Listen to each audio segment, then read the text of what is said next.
welcome Billy Herron. Welcome everyone to the ALLRAGE Podcast. This is episode 1 of series 1, and I'm excited today as I've got a special guest on, and I'm going to have guests on going forwards. We're going to talk about mental health and boxing, a lot of sports. It's going to be crazy. So without further ado, I want to introduce you to my first guest on the show, Mr. Billy. How you doing, mate? How you doing, buddy? You okay? Yeah, I'm good. Thank you for having me. It's a real pleasure, real honour. You know what? First guest on the show. It's exciting. Yeah. It's even more exciting because we know each other as well. So a few years back now. Yeah, our paths have aligned, so we can talk about that stuff. As a gift for the first show, you got the ALLRAGE Cup here. Okay, Thank you very much, so we got the ALLRAGE Cup. So we're gonna have that to drink our coffees from today. So yeah, a little introduction on yourself. So just tell everyone that don't know who you are, and what you do. I'm Billy Herron, 30 years old, been boxing. First put on a set of gloves when I was 12, 13. Had quite a severe leg break when I was 14. Come off the circuit for a while, but jumped back on it, and now I'm back with a vengeance. Coming for all the titles, coming for everything. Nice. So how long you been boxing for? Back on the circuit since when my auntie died when I was 23. Okay. She died of cancer. And I saw one of my mates, River Roberts, jumped on the WCB. Yeah. And I thought, you know what? It's been a while since I boxed. Yep. I think I was 24 stone at the time. Okay. Needed to lose a lot of weight. Yeah. And I thought, you know what? There's no better feeling than getting punched in the face. So why not? Nice. So what got you into boxing, first of all? So why boxing? Why not, I don't know, why not golf or football? Why boxing? I did play football. Okay. I played football to quite a high standard up until I was 18. Yep. Played reserves for Sutton Common Rovers, who are now, I think they're like Southern Isthmian or something like that. So it's quite a high standard that I played, but due to work commitments, I couldn't attend training sessions. At that level, you don't train, you don't play. Right, okay. And you sort of get to an age where it's like you've got kids younger than you coming through. They're running past you, up and down the pitch. Right, okay. And it was like, you know what? I rediscovered my love for boxing. Nice. And it was, I can focus more time in it. And that's it. Into that, yeah. I must say, I'm definitely not built to be a footballer. I did play in golf for a little while, but I broke my collarbone, and I won't be doing that again. Yeah. So, cool, great, yeah. So for a long time, you've been doing it then? Yeah, okay, I would say a lot more seriously since COVID. Okay, Since nice. COVID. Nice. Yeah. Good stuff. What's your current record? Because I know everyone out there wants to hear about that, because you know that's what everyone talks about now. Yeah, so I think I'm on 12 wins. Okay. 3 losses and 2 draws. Okay, nice. That's a good record, to be fair. Yes, I think I've had it's 7 stoppages. Okay, and your heavyweight? Yes, super heavyweight, Super 100 sitting at 132 kilos right now. Nice. And knockouts in that? Yeah, of course. You got to as a heavyweight. You can't be this size and You got to as a heavyweight. Yeah, not use it. I'm not built for the distance. I'm built for getting in there, getting the job done. Get the job done. So belts. We talk about belts. There's 2 belts sitting behind you. Okay, as you can see. What belts are they? Tell the people. What are they? How did you win them? Who did you win them against? Let's have a little backstory. This one it means the most to me because this was the very first title that I won. Yep. It's Ring King events. Okay. They're no longer a promotion anymore. Okay. They've rebranded into Boxer Fight League. Okay, Boxer Fight League, yeah. Yes. I went for the title fight probably back in 2022. Okay. And I went the distance, 5 rounds, first 5 rounder, went the distance, and the guy, Alex Isidro, he had a better game plan than me. His game plan was jab, right, hold for the 5 rounds. Nice. And yeah, so it was very frustrating. Yeah. But, I'm not a sore loser. Yeah. He won, I lost, he had the belt. And then had a couple good performances, couple of bad performances. Got dropped. The only time I've ever been dropped, the fight before I won this title. Okay. Right. I will sit here and say that it was a back of the head shot. Right. Okay. My legs so the just back of went your head, from yeah. underneath me. I'm not a sore loser though. Yep. Again, take your losses as well as you take your wins. He got the win. He got the stoppage. But this one was against Carl Mason. Okay. He's a smaller heavyweight. I think now he's even a cruiserweight. Right. First round, it was just you get into the ring, and you either keep your composure or you just end up having a all-out war. And it started off composed, and then as the shots were trading, it turned into a bit of a war. And I remember sitting back at the end of the round, sat at the back on the stool, and I said to my coach, I was like, Dal, you ain't getting out the second round. And he was like, you got 4 more rounds to go, just keep your cool. Keep at it, yeah. Yeah, keep at it, but keep your cool, keep composed. The shot will come if it comes. Started the second round quite well. And then it's difficult to say what happened next, but he threw a left hook, and then he started rolling his shoulder. And I was like, okay. So I applied the pressure. His left shoulder, I think it was his left or his right, either one of them. So you can't have your middle. So, Yeah. But yeah, he rolled his shoulder, and then I had to put the pressure on him. Next thing I know, he's on the floor, and I won. Okay. And it was a nice feeling, brilliant feeling. There's still that little bit inside of me where he's claiming he was injured. Right. So it was like it wasn't. So by the sounds of it, it's a little bit of controversy around that fight and winning that. Regardless, Yeah. I'd stopped him. Okay, yeah. I stopped him. I You got still the 10 stopped him. count. You got the stoppage. Yeah. You got the 10 count, but there still seems to be a little bit of controversy My around it. question is, did he quit? Okay, so you're not happy with that. Yeah. That's interesting. In me, it's, Yeah. I want to win without doubt. Yeah. I've always been the type, if I'm going to do something, without doubt, I'm putting my all into it. I don't want anyone to turn around and say, you didn't deserve that, or it shouldn't have been like that. If he didn't get injured, it wouldn't have been that way, Right. blah, blah, blah. Yeah. But that's by the by, I got the belt. Yep. I think I even said in the interview after, he didn't have the heart to box. Yeah. And I felt like a bit of, watching the interview back, I felt like a bit of an arsehole. Okay. Yeah. It takes a lot to get in the ring. Of course, If you do 100%. get injured in the ring, you get injured. Yeah. It's unavoidable. Sometimes these things happen, don't Yeah, they? exactly. Yeah. Like, I've been injured playing football. I've been injured working. And it's like you can't ever control it. So Yeah, exactly. if he was injured, then by all means, I'm sorry for the interview, but it is what it is. Yeah, so with that belt, then it seems like there's a little bit of controversy around it. Yes. Hold it up a little bit so the camera can see it. So yeah, perfect. That's not the end of the story with this. Okay, belt. go on. That's not my first defence was against a loudmouth rat Okay. called Evans Willie. Okay. And from the get-go, he was getting all over social media saying, I can't do this, I can't do that, he's going to knock me out in 3 rounds. Just piping up. Like, he's like this property guru, social media influencer. Right. So it was just like, okay, I'm very humble in as such of, I'm not going to get on social. I hardly post on social media. Yeah. Like, the only thing you see on you'll think, if you look at my social media, all I do is box and have my kids. Okay. That is pretty much all I do, to be fair. And he was just going on and on and on and on. And then he made a little comment saying, I think I've even still got the messages on Instagram. I said, if I lose, I'll quit boxing. And he said, me too, because if I lose, I'll be a disgrace to the black human race. And I was like, hang on a sec.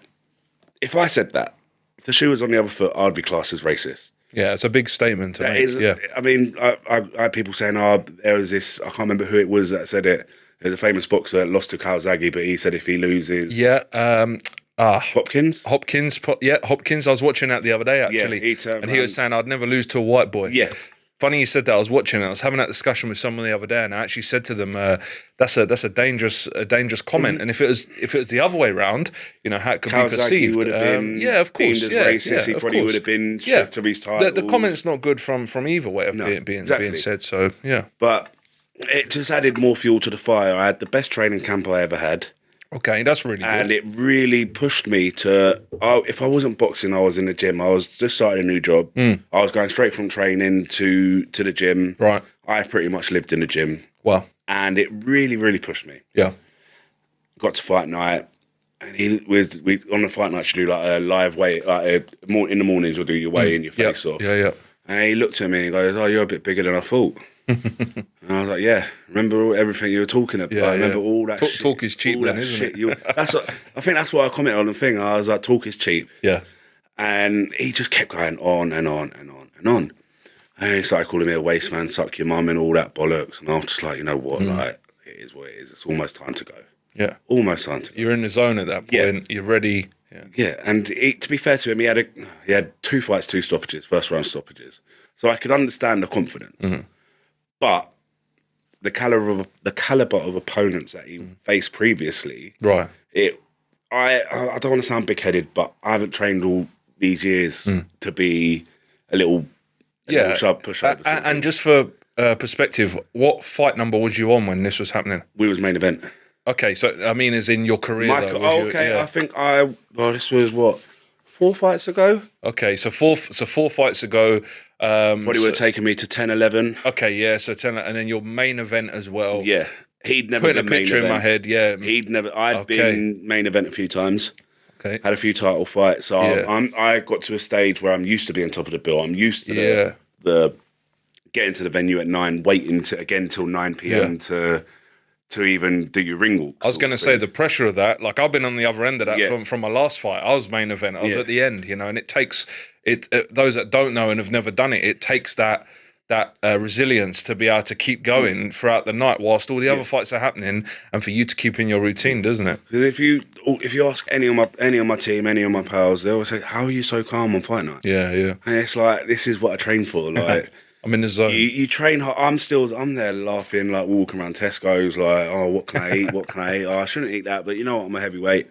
I'm going to go to the chicken shop. I'm going to get half a chicken or a whole chicken, rice, and even treat myself some chips." And it was, it's one of them. Like I like to enjoy the night. Yeah, so you was ready to go. You was there. I'm in the zone. You're in the zone. I've done the hard work. Yeah, and he's not been on that stage before, on that platform. No. So that's an advantage for you, right? And I kept saying to him, I was like, "It's just me and you in the ring. You talk all this talk on socials. All your mates are liking and saying all this. Like, I'm going to get buried and all that." And it's just one of them things where it was, if you ask me, the victory that meant the most to me. Like, I'd never, ever in my life, I'm quite loud when I talk, but I'm not an in-your-face, gloaty type person. I finished him in the 3rd round. Yeah, you're quite a humble person. I know you. You're humble, but you know what you've achieved, and that's good. And it was first round. I expected him to come out swinging. Okay. But he come out and he stood in the centre and he just popped his jabs out. I was like, okay, this is going to be different. This is not what I was expecting from him. I trained in a sense of I'm going to be having someone coming onto me, swinging, throwing all sorts of haymakers. But he didn't do that to start off with. Right. And I was like, okay, this is good. This is nice.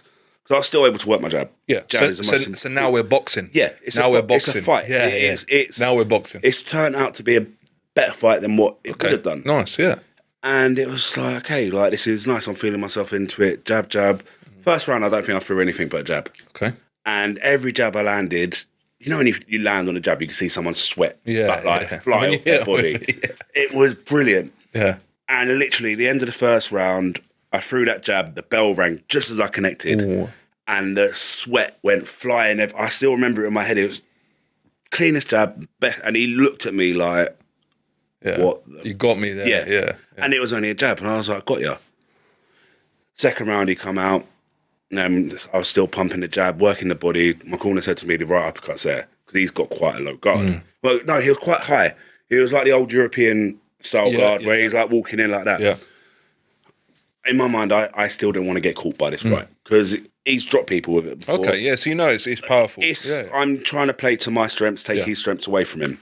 So I used my range, used my jab, started working the body, and then there was one point, and we both just stood in the centre of the ring, and he smiled, but it was then I was like, "I've got you now. I have got you now." You would, in the second round of a 5-round fight, when we're staring at it, why are you going to smile at me? Yeah. Unless mentally, to me, it was a nervous smile. Yeah. And I was like, "Got you now." End of the second round, I was unloading on him, got him in the corner, unloading. Didn't realise, but the bell went. The referee grabbed me. I thought he was giving him a count. And I was like to the ref, why are you grabbing me? Why are you grabbing me? Seamus Dunn. Yeah. He's a quite well-known ref on the circuit. Yeah, I think I know who you're on about. Little Irish fella. Really nice bloke. Yeah. And he was, the bell went. And I was like, sorry. You can even see me, like, arms apart, having a go at him. Like, why are you grabbing me? Like, I had him there. And Evans threw a punch after. I didn't realise the bell had went, and he'd thrown back. Wow. I think Seamus had gone to me, I'll have a word with him about that punch after the bell. I was like, what are you on about? And then he's pushed me in the corner. He's like, you're 2-0 up, by the way. I was like, okay. Third round come out. Evans had nothing left. He had nothing left. And I was enjoying it. You know when you're enjoying it. And it got to a point, I had him in the corner. He had his arms on the ropes like that. I stood off him. I stepped back. I didn't want to go in on him. I wanted to drag it out. Called him into the centre ring. I was like, come on, let's go. Let's go. And he just looked at me. He was like, okay, like that. Walk forward. Again, another jab. He went stepping back. And then I threw a right. And then the punch that I think really, truly finished him was a left hook that landed so flush. But in the footage, you can't really see it that clear. Yeah, it's never like that, though, is it? Yeah. Yeah. And then he's like, against the ropes like that, bent down on the side like that. And if the ropes weren't behind him, he would have been on the floor. And where he was bent over, his whole left-hand side of his body was just open for a body shot. Wow. So I've dropped both my hands and I really loaded up on the body. Nice. And that was all she Nice. Good night. And what made it even better, he said he was going to knock me out in the third round. Okay. And that's what happened to him. Nice. So that, you know what, that story about that belt then, like you must hold that close because there's a bit of controversy on it, but then that other fight, then it makes it all clear, doesn't it? And it's kind of like a redemption, isn't it? And what the Evans fight, I had for the first time all my family there. Oh, nice. Usually, like previously, it was all my missus, my mates, my mum come. My mum's had just got over cancer. So it was a nice little, like the fight before when I fought Kyle. I said, yeah, you know what, come. You never know what's going to happen. Just come. She was always on my case, can I come? No, I don't want you there. Yeah, come. Yeah. And then she comes to the Evans fight. And literally, I got out of the ring. They was all in the VIP area upstairs. And I saw my brother, and I don't know why, I just burst out crying. Yeah. And he was like, I'm so proud of you. And it just meant so much because me and my brother haven't always seen eye to eye. Okay. Yeah. And for all of that, it just... it was overwhelming. The emotions. I remember saying to my missus, I told you I'd do it. And it was just... Yeah, so it's like all that comes together, doesn't it? Yeah. And really, when you think about it, it's an amazing achievement with the belt, but actually all that other stuff is also more important as well, and also important. Yeah, so exactly. It's good, and it's got a nice ending to that. Yeah. Great. And I was supposed to defend it again. Yeah. On the last Ring King show. Okay. Which, unfortunately, a young fighter, Miles Sarpong. Yeah, heard about this. He respectfully, he probably was in with an opponent who was a little bit better than him. Okay. I think Miles will probably admit that himself. He come out for the second round, collapsed in the ring, had multiple heart attacks, brain seizures. He had a bleed on the brain, was in induced coma for, I think, just under a month. Luckily now, he's been on the news. He's out running already. Great. And it's such a nice, heartwarming story to know that, you don't play boxing. No. But if something does happen, there is a light, if that makes sense. Yeah, definitely. And that there, get well soon, 100%. Yeah. And I'm glad you brought that up, actually, because that's something that we'll talk about a bit further on down the line, but about how boxing, you've got these guys now coming into boxing, these YouTubers, things like that, but we'll talk about that a bit more. So that's that belt. Okay, so what belt is that one again? This is the Ring King Events heavyweight title. Perfect, nice one. So if anyone wants to get their hands on that, you need to go through Bill first, okay? Yeah, hit me up on Boxer. Hit Boxer up and we will have a little discussion. Nice one. And then the second one you got down there. This one's pretty. Show the camera. Pretty. Nice. This one. Nice. This is WBI, World Boxing Institution Semi-Pro heavyweight title. WBI is the governing body for unlicensed fighting. Okay. It's like your WBA of the unlicensed world. Okay. Won it on Future of Boxing. I was supposed to fight a young kid called Leo Meadows. Yeah. He had a fight about 2 weeks before. My fight was supposed to be, and he got knocked out with a jab. I like to say that because he talks a lot of rubbish. He got knocked out with a jab. Against someone who's only had 3-4 fights. Okay. He's a bit of a unit, but he's not. Yeah. And they called in a last-minute replacement, giving it all the talk. Yep. Whatever, like, it is what it is, we're fighting. And it was quite odd, really, because usually the title fights are the last bout of the night, but this was on Future of Boxing. And, he was, your opponent, he's coming up from Portsmouth, he's got commitments in the evening. Can you fight early in the show? I was like, yeah, but don't mind, but I don't want to be first. Yeah. He was like, all right, I'll see what I can do. Got there in the morning. Bill, I've got to put you on first. Just like, okay. And then he kept coming up to me, how long till you ready? I was like, how many people are out there out of interest? He was like, I don't know, but it's not many. Yeah. And then my corner went up there, they had a little look, and he was like, we counted 57. I was like, Wow. really? I was like, you know what, let's get done. Yeah. First round, because I'd come off a bad, not a bad loss, but I come off of my Quest debut. Okay. I'd done my hamstring. Yep. I had a lot of people talking rubbish then. I quit. Yeah. But I was like, I want to get this done. I need to make a statement. Yep. Because I'd recently just signed with Gunman Promotions. Yep. He sorts out all my fights. He's like my Eddie Hearn as such. Really good bloke. And yeah, so we get in, first round.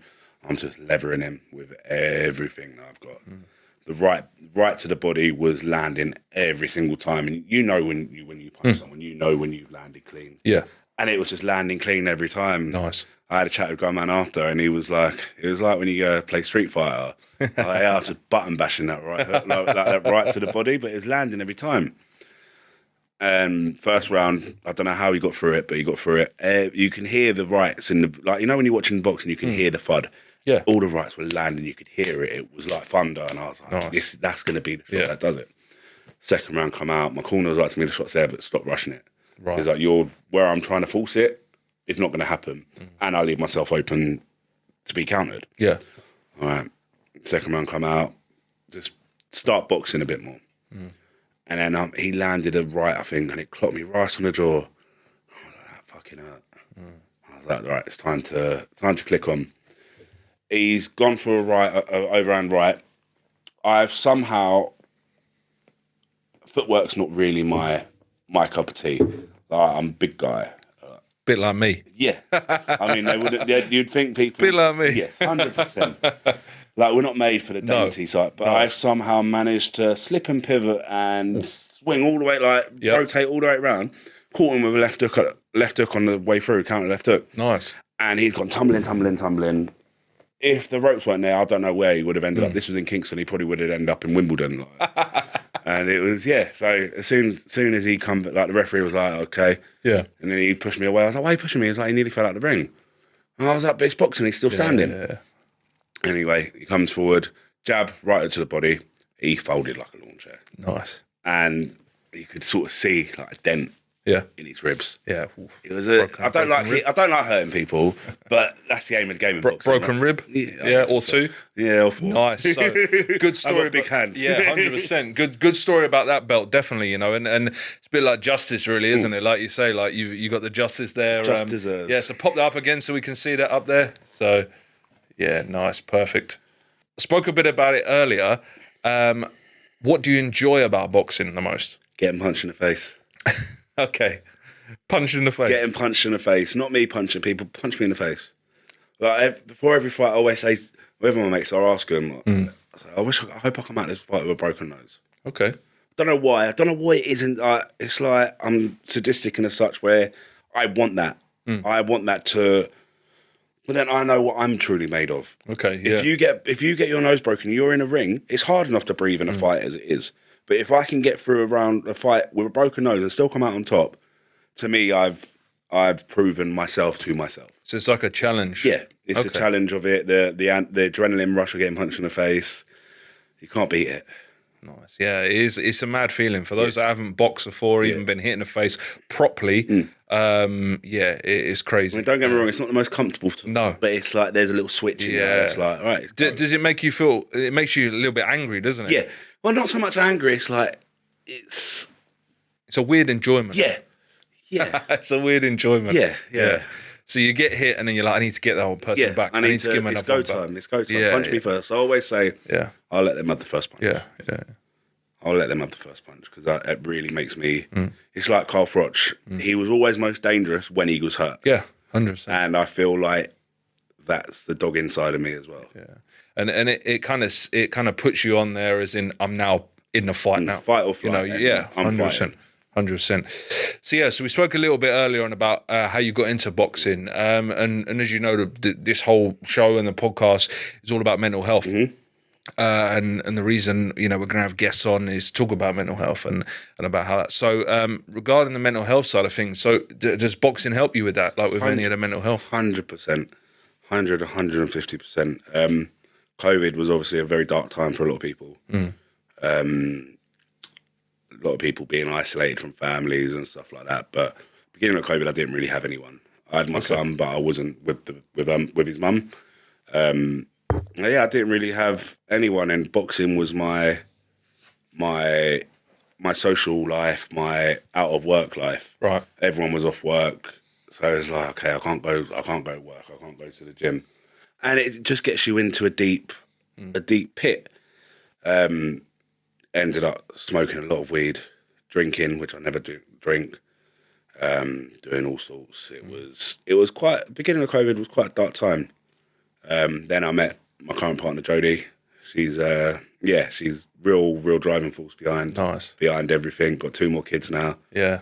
And it's been, she's been a real beacon of strength for me. So nice. So it's like the light, isn't it, that you see sometimes. So exactly. Every dark cloud has a silver lining. 100%. And as a person that's gone through that myself, the reason for doing this and my story and things as well, it's always hard times and people, you never see the way out. Was there anything before COVID though, or was it kind of COVID being shut in, not being able to box, not being out? Obviously, a bad breakup with my son's mother. Okay.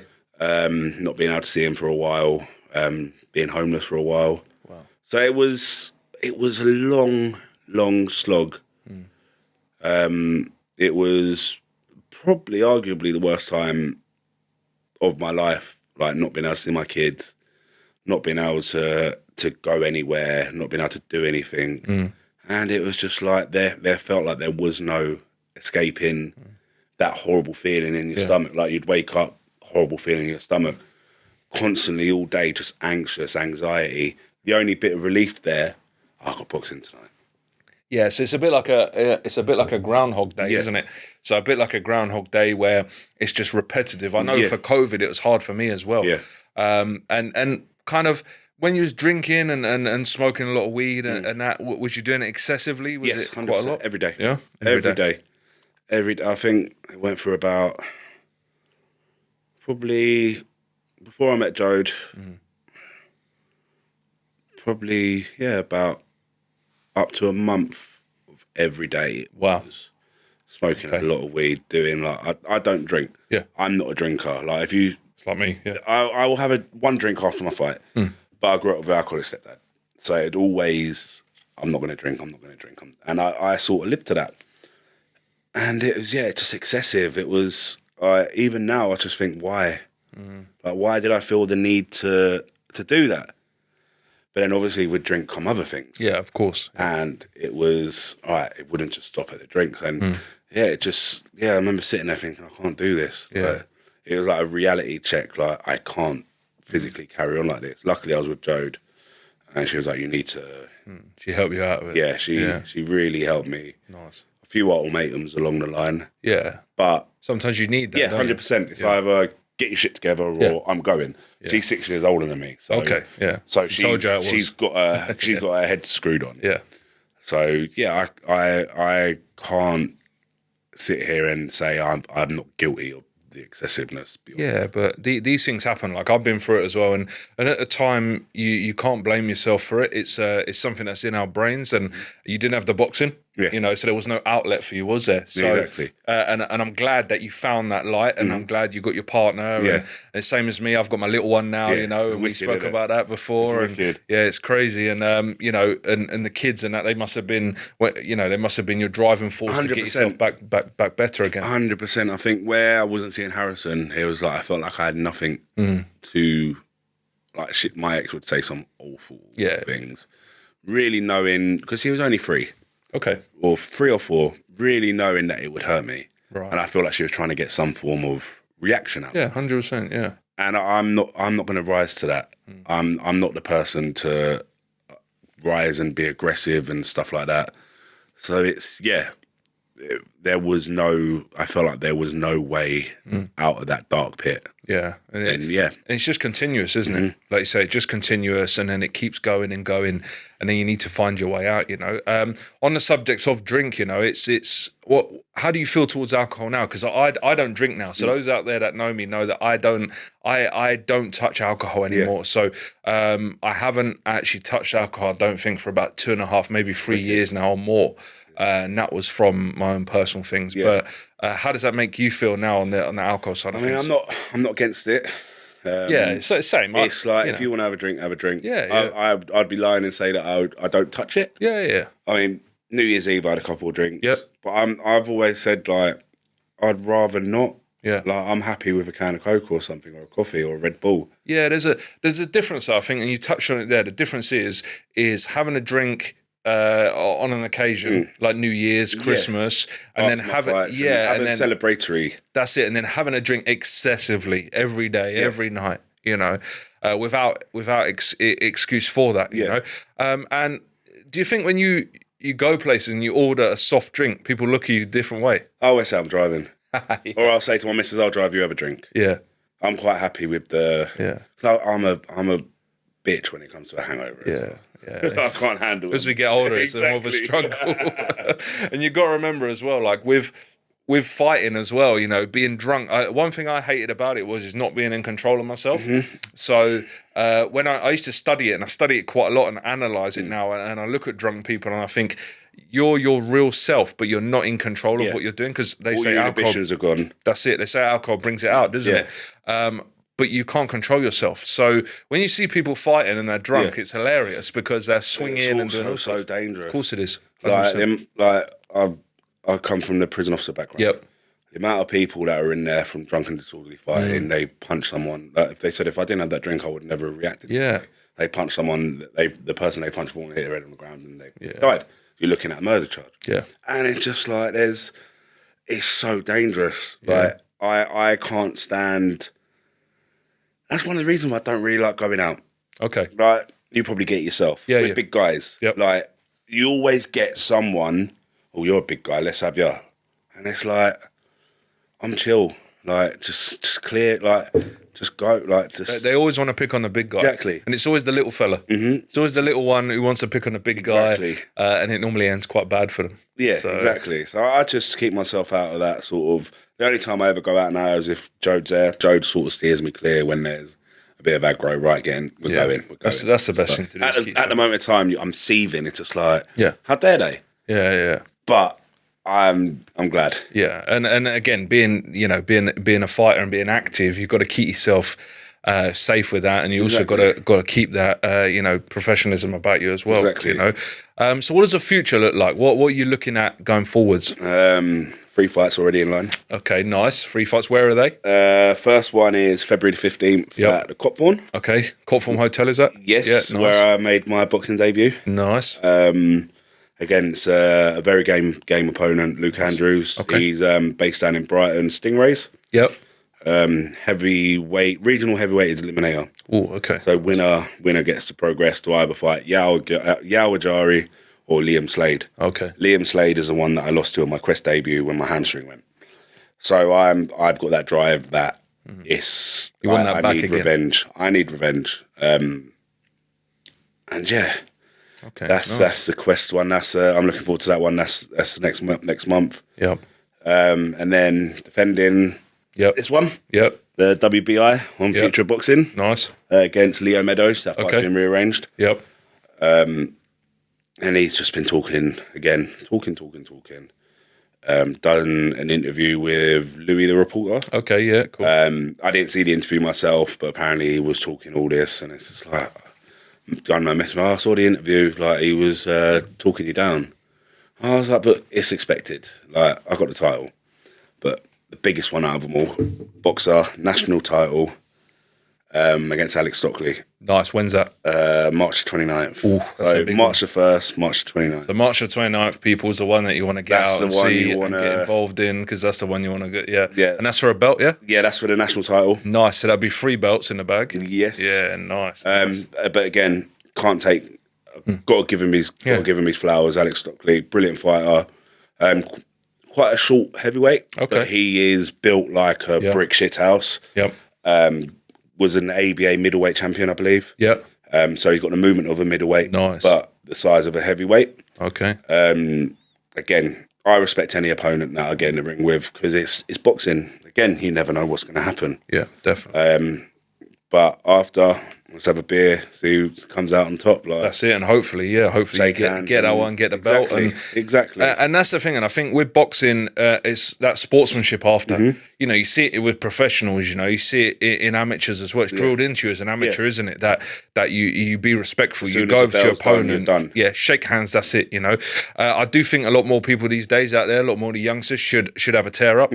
Should sort it out by having a fight. Put the knives down. Put the knives down. There's going that campaign out there, isn't it? Knives down, gloves up. That's it. Yeah, they're doing amazing out there as well. 100%. And I think that there should be a lot more of that, especially in this area. You know, we're in the Sussex area, Sussex, Surrey. There's a lot of knife crime around here. I was born and raised in Croydon. Okay, yeah. So it's rife. It's horrible. I remember the first time I ever heard of someone being stabbed and killed. It was only 2 roads away from where I was living. Wow. And it was just like, what is wrong with people? And that was like, I was 11 or 12. Yeah. And there's just been so many people that I wouldn't say friends with, Yeah. because I'm not really part of that environment sort of thing. I was always playing football. Okay. I had certain friends I got friends in different like different groups sort of thing. Luckily, when I had my oldest, I went real clear of that sort of life. So yeah, it's scary, and I would always say to anyone, you settle your differences. Don't even have a fight on the street. Give me a shout. We'll go to the gym and we'll have a straight, honest straightener, and you shake hands and you're done. Yeah. Not none of this. Oh, you jumped me or you beat me up, so I got to stab you now. I can't. I've got to defend myself by. I can't. I've got to protect my reputation. Yeah. And I can't do it by fist fighting, because we've just proven that. Yeah. So I've got to do something a bit more serious. But it never just ends with one-on-ones anymore. No. So why don't we pop a pair of gloves on, go down in the ring, have a bit of a tear up, sort it out, and it's done. Shake hands after. Two 2-minute rounds. They won't want anymore. Yeah. Even 1 2-minute round, they won't. They'll be like, what the hell is going? They'll be so gassed. Yeah. And they would probably become best of mates after it. And do you know what? This leads me on to what I want to talk about next, really, about boxing at the moment is, I know you love boxing as much as I do as well, and we could talk about it all day. But YouTube boxers, yeah? So this is something that, you was just talking there about, maybe an amateur from the street who's never had a fight before coming in and boxing. So the biggest one out there at the moment that everyone knows about is Jake Paul. Yeah. I sit back on it and I analyse the situation. I look and I go, is it good? Is it bad? But also, does it affect me? Does it help me? And then I look at what I'm currentently doing, training at the moment, and how that helps. But what's your take on that? What do you think? So if we talk about Jake Paul first of all. Jake Paul, right. He's forget Jake Paul as a person. Let's talk about what you think of what he's done with boxing at the moment, and if you think it's good or bad. What's your opinion? I don't agree with what he's done. Okay. In terms of thinking you can get in there and challenge anyone. Yeah. Pros, ex-pros, MMA fighters, I don't agree with that. Because I think it's a massive disrespect on people that have trained all their life to get to there, and all of a sudden you bought your way into 100%. But you can't deny it. The boy has talent. The boy does have talent. I think, hands down, he beat Tommy Fury. I don't rate Tommy Fury anyway.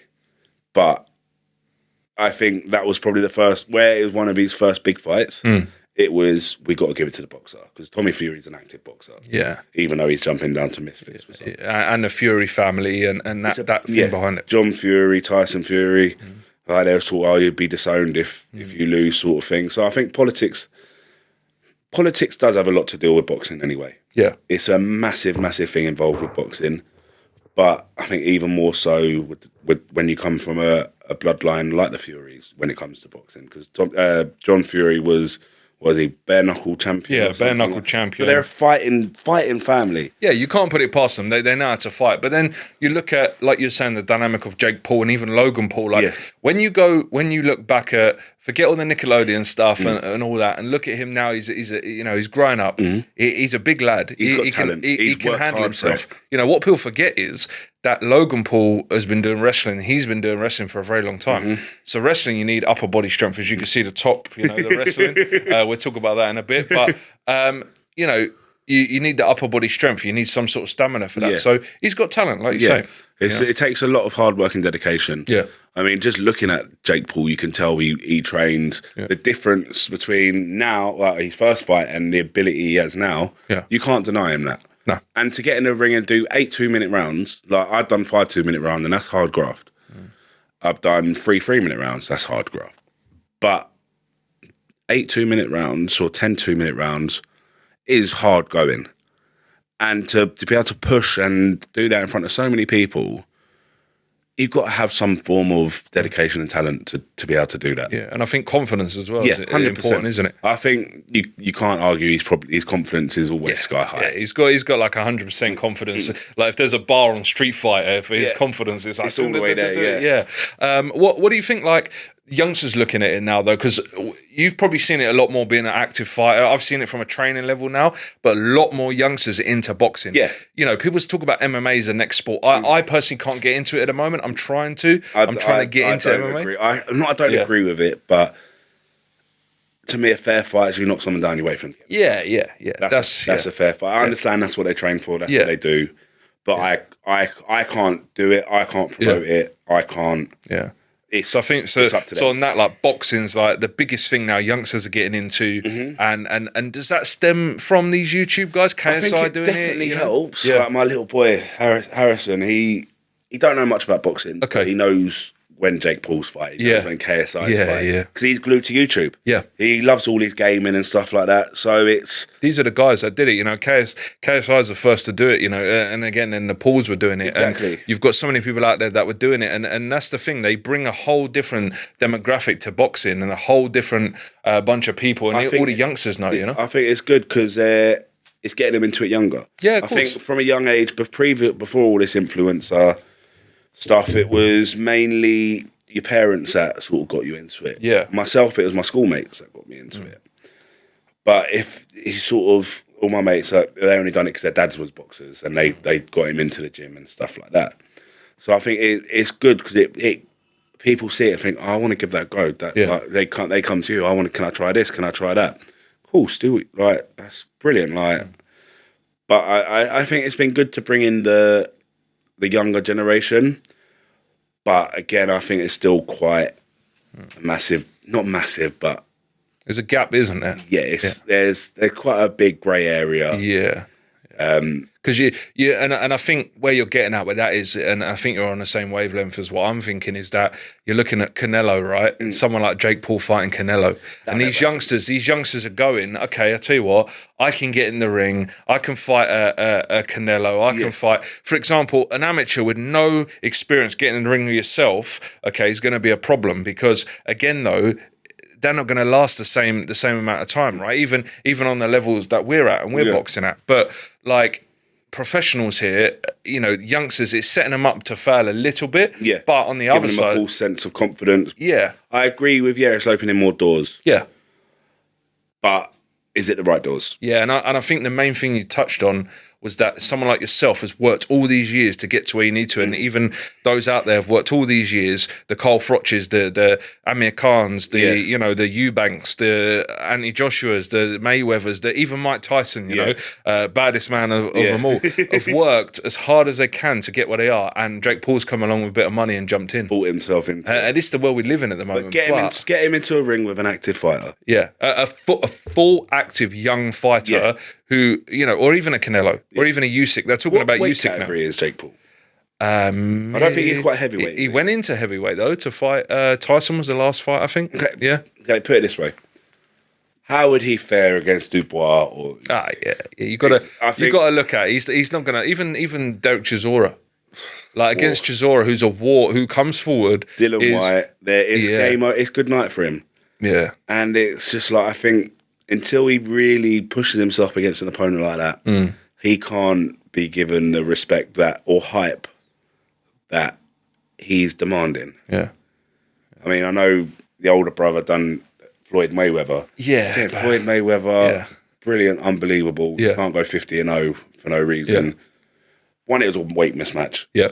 Two, Mayweather's retired for how long? Yeah, exactly. Yeah. And it's just interesting. You hear about all these fights, but then the more you hear, the thing you hear about most is how much purse each of them would get. Yeah. You don't hear about the hard work, the dedication. Yeah, it's all, I'm getting this much, or you're getting this much, and then I'll pay you for that. Yeah, exactly. And then if you go down the weights, you're going to be into bigger problems because you've got people like George Kambosos. Yes. You've got Jay Pataya, Teofimo Lopez.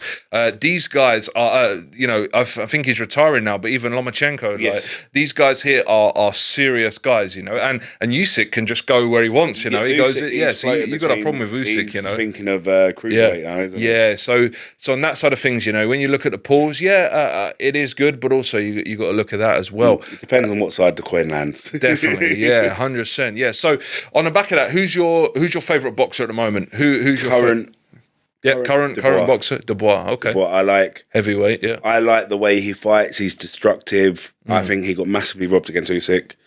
I think if there was to fight again on a neutral ground rather than Poland, with because obviously everything going on with Ukraine at the moment. Well, at that time, I know it's still going on, but it was even more so when they fought.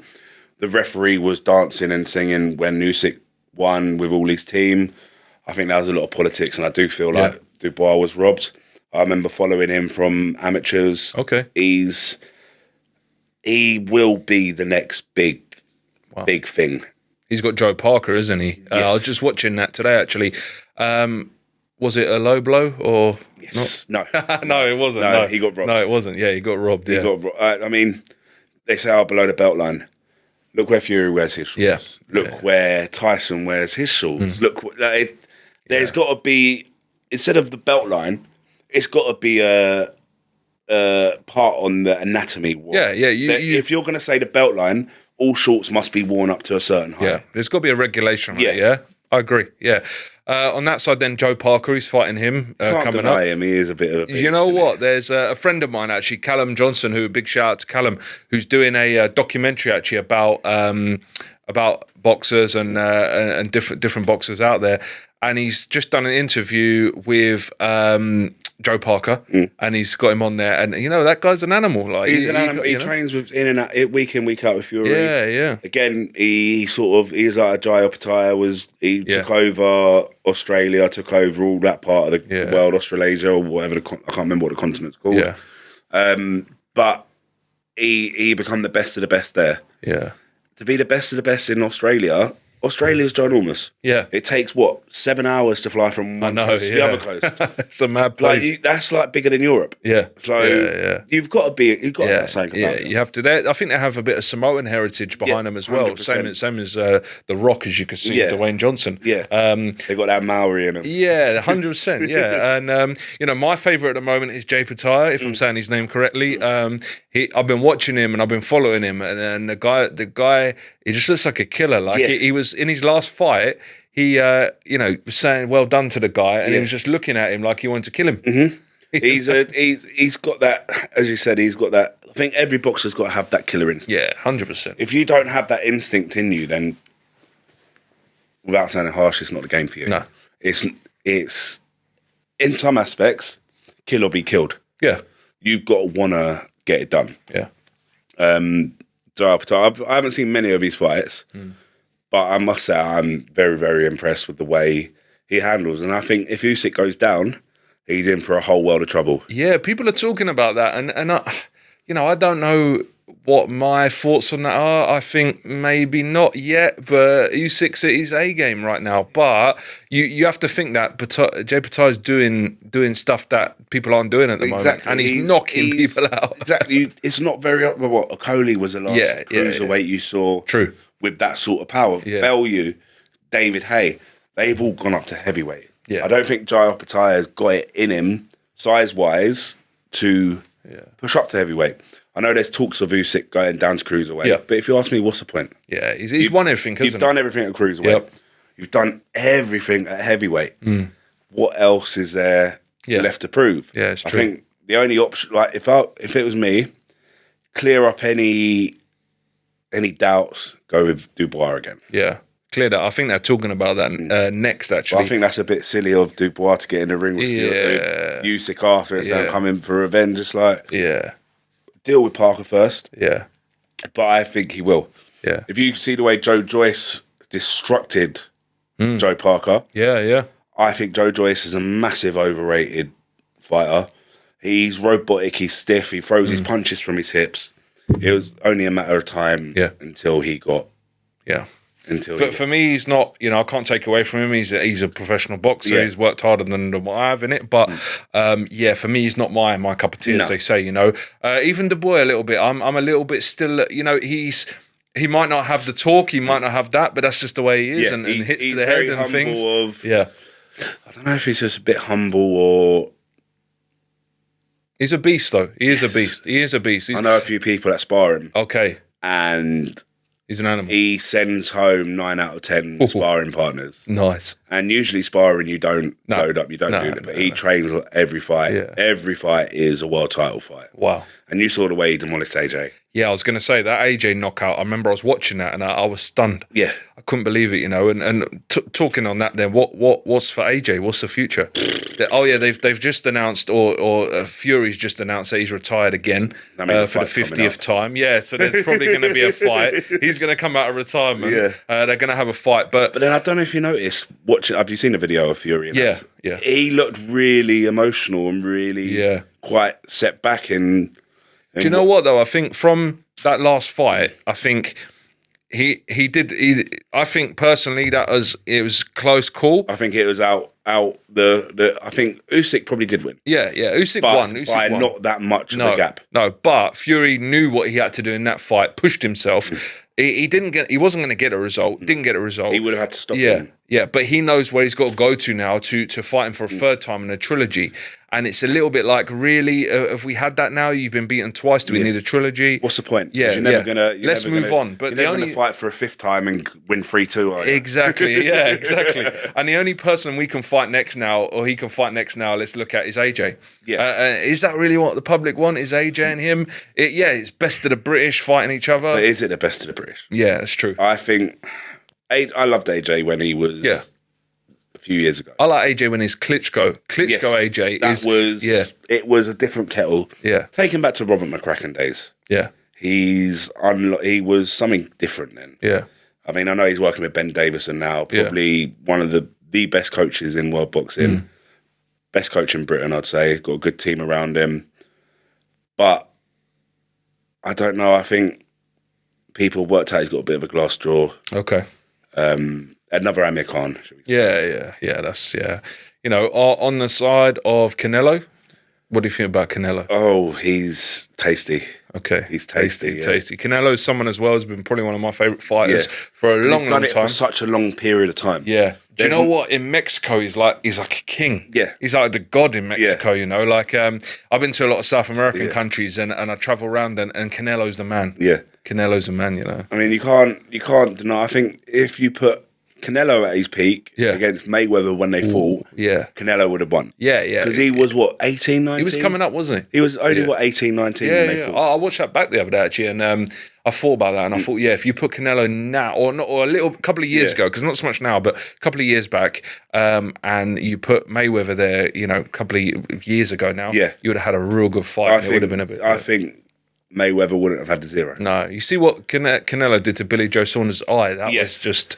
That was crazy, and I was disappointed, but I was there, with my Irish background and supporting Billy Joe, and it didn't happen, and I was like, what's going on here? But Canelo is the man, You can't deny him. You can't not give him his credit. His movement, his defence, it's just...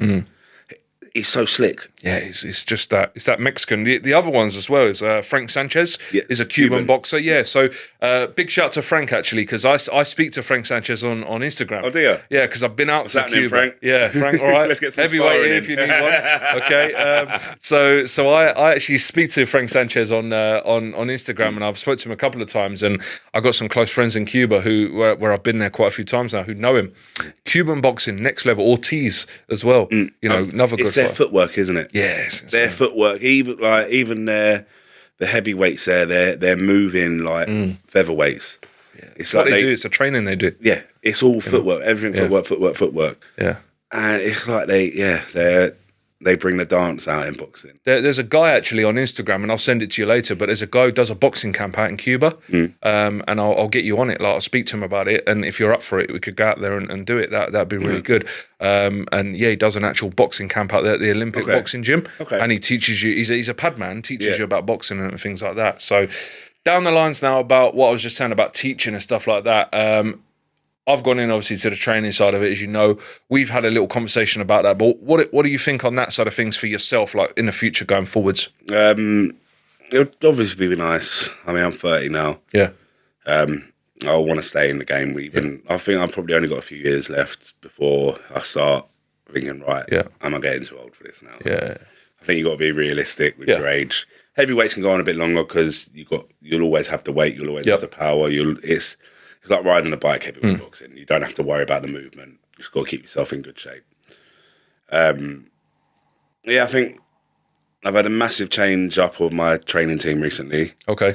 Now working with Ben Sheldon down at Secret Squirrel. Nice, yeah. Shout out to Ben. What's that, I know Ben very well. He's got a little setup down there. Yeah. Fantastic. So shout out to Ben. Setup. Yeah, it's real good. And he's been involved with boxing about 15 years. Yeah, Ben's a good guy. I like to think I can read boxing very well. Yep. I like to think I can notice things.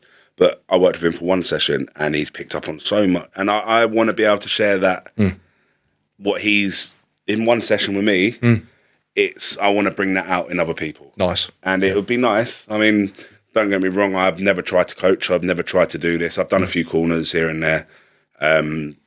But it would be nice to see how I'd fare. Yeah, definitely. We can have a chat about it, as you know. And Ben, I did a couple of sessions with Ben, and we had a little bit going on there, and it's really good. He gives you a beasting, doesn't he? Give me a beasting. At the end of it, because He's a good guy. You do all the boxing side of things first, and then circuit. That's it. Yeah. And I was literally on my back. I felt like I was going to throw up. I was looking around for a bin. Yeah, he's Hawley based, isn't he? Yeah. So if there's anyone out there that wants real hard session in the Hawley area, get on to Ben Sheldon at Secret Squirrel, is it? Yeah, Secret Squirrel Boxing, I'll put the details at the bottom for that. But yeah, shout out to Ben, definitely, because he gets you going. Yeah. It was Spartan show that we was on. That was good. We actually met on, what did we meet on? Did we meet on the spot? Did we meet on Ultra White Collar? Yeah. It would have been my second ever fight. Yeah, we met on Ultra White Collar years ago now. To the gym down in Crawley Martial Arts. That's it. Yeah, Lumpini. Shout out to Lumpini as well. George Jarvis. Clint, was it? Yeah, Clint's there. Clint's a legend. Geezer, that was just. He's even though he's probably about 90 now, he was still moving better than anyone in that gym. I remember walking in, and you walk in, you eye up who you could pretend. And you was the only other heavyweight there. I know. Yeah. And I was like, it's going to be you. Yeah. It's going to be him. Didn't know you from anyone. Camp didn't go to plan. Yeah. For some reason, I couldn't fight on the show in the end. Yeah. Probably because you have to sell a certain amount of tickets. Yeah, you do. Yeah. Per stage, and I hadn't quite hit that. And there was an oversubscription for that bout. It was busy, that one. I remember that, actually. I think that's the one. Yeah, that's the one where I ended up fighting Dave. Can't remember his full name now, but yeah, David and Eli. Sorry, David Eli. I think that was the one I fought on. And that was a good fight. Yeah. And then we crossed paths on Spartan. Cross Spartan. Very first Spartan. I remember that one. That was a good fight. They brought me. You was doing the training camp. Yeah, I fought Johnny Stern on that one. Yes. Yeah. So I fought Johnny previously. That's right. Yeah. So they brought you in. I remember you hit me with a good right hand, right? And I was like, "What the hell's going on here, mate?" You know what I mean? And I'd just done a camp for white. What is it? White collar. White collar warriors. Yeah, white collar warriors. With Sam Levitt. He's moved down to Wales now. Okay. He's got his little sanctuary down there. Nice. Yeah, Still talk so to we him. crossed paths quite a bit, haven't we? So, Yeah. like I say, Ultra White.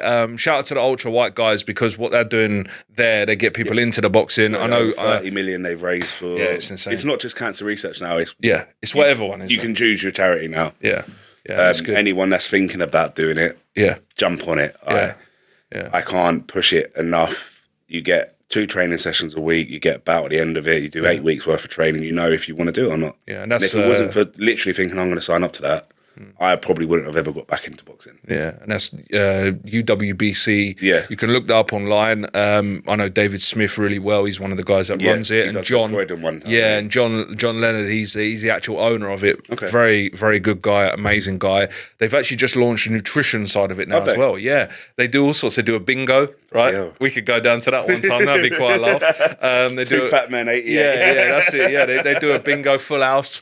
And they do all different ones. He's doing the MMA, Ultra MMA. A couple of people I know, like Ultra Ballroom, Ballroom. So it's a massive, big concept. And when we were first doing it, it was still popular, but not as it is now. It's sort of phasing. Yeah, I think it goes through fat patches. Ultra White, doesn't it? 100%. People, because mostly everyone I know that's boxers. That's how they've got involved. That's how I got into it. That's how everyone. I think 99% of them. Yeah, that's how they've either gone the amateur route or they've gone the white collar route, and you just get the buzz for it. You do, I did. And then you've had way more fights than me, been more active than me, but I'm buzzing for it, and I'm looking at it. And I know there's been some talk, right, from some people out there about us fighting. They're trying to get us together talking for about April bout. Yeah, but I've got a rematch. I think I need to do still. I've been told to leave it. But I'm not going to leave it, okay? So you and Samosa? Maybe. We'll How see. about we do 2 verse 1? We'll see. Yeah, that'd be an interesting one. Yeah, that'd be an interesting one. But we'll have a look and see what's there. So see what happens. It's exciting times ahead. Definitely. So talking about that, what does the future look like? What have you? Obviously, you've got fights coming up. Where do you want to be? Let's say in the next 5 years. The next 5 years, I'll be 35. I want to be happy. I want to be healthy. Okay, nice. I want to be secure. In a good. I'm probably in the best position I've been in ever. Yeah. Not just financially, but in myself. Mentally as well. Mentally, I'm comfortable with where I'm at. My family are happy. My family are pretty much healthy. Amazing. And it's a nice little feeling. So maybe start giving back more. Okay, nice. Yeah. Maybe I've reaped rewards from a lot of people's hard graft and effort that they've seen in me. And it's like, you know what? If that person didn't give me an opportunity, that wouldn't have happened. Or if this person didn't give me an opportunity, that wouldn't have happened. Wow. Yeah. So it's like I want to start giving back to those. Yeah, nice. That's it's a real good message there for going forward and what you want to do, because there's people say, I want to be a champion, I want to do this. Don't get me wrong, that comes with it, but it's good to give back, isn't it? 100%. And I obviously I want to win. I want to win my fights. You're a winner. That's it. Exactly. You don't box to lose. You don't box to get knocked out. You box to get your hand raised at the end of it. No Definitely. Whatever means necessary type thing. 100%. But it's I think last year I had a lot of bouts. I think I had 6 last year. Okay. Yeah. So last year was about getting my name out. Yeah. This year is about cementing my name into the different promotions. I fought on BXGP last year in Crystal Palace. Fought on made my Quest debut, Ring King, Future of Boxing. This year again, talks in October to go up and have a rematch with the guy BXGP I lost on points. Oh wow, okay. Yeah. So have a rematch with him, but up in Birmingham. Okay, yeah. Nice. He come down from Birmingham to Crystal Palace. Brought a massive crowd with him. Literally, I've never heard so many people shouting one person's name. Wow. I was first in the ring and they was all screaming his name. Big Romanian. Wow. Razvan, probably the hardest I've ever been hit with a jab. He jabbed me and it was like my eyes were shut, but my eyes were open. Oh my God. It was graft. It was 3-minute rounds as well. So it's a bit more steady paced. I hurt him a few times, but I didn't realise what effect. Yeah. Probably not as confident in my engine as I should have been. Yep. If I had pushed on and let my hands go, I think I would have got the win. Yeah. So there's talks of a title fight up in Birmingham in October. Nice. Well, we'll be supporting you for that 100%. We'll announce a couple of bits coming up soon because I know we're talking about a couple of bits, sponsorships and stuff like that, and we'll get that sorted and we'll put that on the socials. So just to wrap up, really, what's a message to all the youngsters out there that want to get into boxing? What would you say those that are watching? Before we wrap up there, don't be afraid. Go get into a gym. Take a group of mates with you. Don't even if you're the only one going in, just get involved. Give it a go. Even if you don't want to spar, you just want to try the gloves on. You want to do this, do that. Just ease yourself into it. Get yourself a good team. Remain humble and enjoy it while you can. Enjoy it while you can, but give it your all as well. And then for anyone out there struggling with mental health, you say boxing, definitely get into it. 100%. Even if you don't go to the gym, but chat to someone. I know it's breaking the ice is the hardest part in any conversation. Reach out to someone. Find if one of your mates box, talk to him or her or whoever. But don't feel like you've got to do it by yourself because there will always be someone that wants to help. 100%. Well, it's been a pleasure. You've been the first guest on the ALLRAGE podcast. Have you enjoyed it? Oh, it's been wicked. Yeah? It don't feel like it's been like this setup. It feels like... It's a good setup here, isn't it? Yeah, it's wicked. Yeah. So we're not going to tell you where we are because it's a secret location. Not secret squirrel, but a secret location. First of all, we got the ALLRAGE cups. These are coming out soon, so cheers for that. Some good coffee in there. Yeah, some good coffee, ALLRAGE cups. Bill's going to keep his one because it's a present for him being on the show. If you want to get them, give me a shout, and we can get them out there definitely for you. But yeah, thanks for coming on the show, bro. I've had a good time. I hope you have as well. 100%. And then we've got a lot more coming up. Yeah. So thanks very much. No, thank you very much, mate.